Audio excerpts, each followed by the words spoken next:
Israel inadaiwa kupata hasara kubwa baada ya kushambuliwa na Wahouthi katika uwanja wa ndege wa Ben Gurion. Israel imepata hasara ya mamilioni ya dola kutokana na mashambulizi ya anga yaliyofanywa na Wahouthi wa Yemen. Makombora katika uwanja wa ndege wa kimataifa wa Sanaa umeigharimu kiasi kikubwa Israel.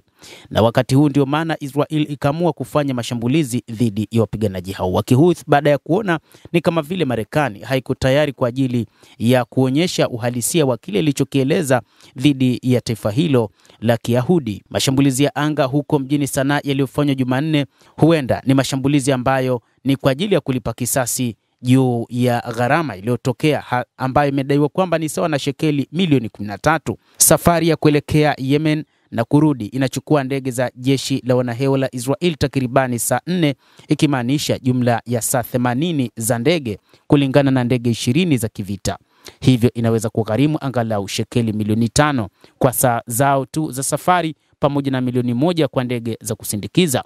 Lakini si gharama hiyo tu, kuna gharama kubwa ambayo Wahouthi wameifanya kutokana na mashambulizi ya uwanja wa ndege wa Ben Gurion, kadhalika ambayo yamekuja kusababisha kutoendelea kwa safari za ndege na kuahirishwa kwa baadhi ya safari zilizosababisha gharama kubwa ya shirika la ndege la nchini Israel. Wahouthi wa Yemen walitoa taarifa kwa Israel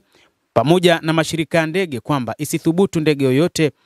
kuruka katika anga hilo, kwani wataishambulia, na ndicho ambacho kimetokea katika kipindi hiki, hasa kuanzia siku ya Jumapili ambapo wapiganaji hao wa Kihouthi kutoka nchini Yemen walifanya mashambulizi mazito dhidi ya uwanja wa ndege wa Ben Gurion huko Tel Aviv na kusababisha hasara kubwa iliyowakumba sio tu wasafiri, lakini pia kuleta kadhia kubwa kwa taifa hilo na watu wake. Wakati wa majadiliano kabla ya kutekeleza operesheni kama hiyo, hitaji la utendaji, uwezo wa makombora, hatari pamoja na namna ya kudunguliwa kwa makombora yao na mifumo ya silaha imezingatiwa, lakini gharama ya kila misheni haikuhesabiwa. Lakini wachambuzi wa mambo wamekuja kutazama namna ambavyo Israel imekuja kufanya mashambulizi huko Yemen ni mojawapo ya operesheni za kijeshi ghali zaidi kutokana na takribani kilomita 2000 umbali kutoka nchini Israel unaohitaji kundi la ndege za msaada kuandamana na ndege za kivita, ikiwa ni pamoja na vifaa vya kujaza mafuta na ndege za kijasusi.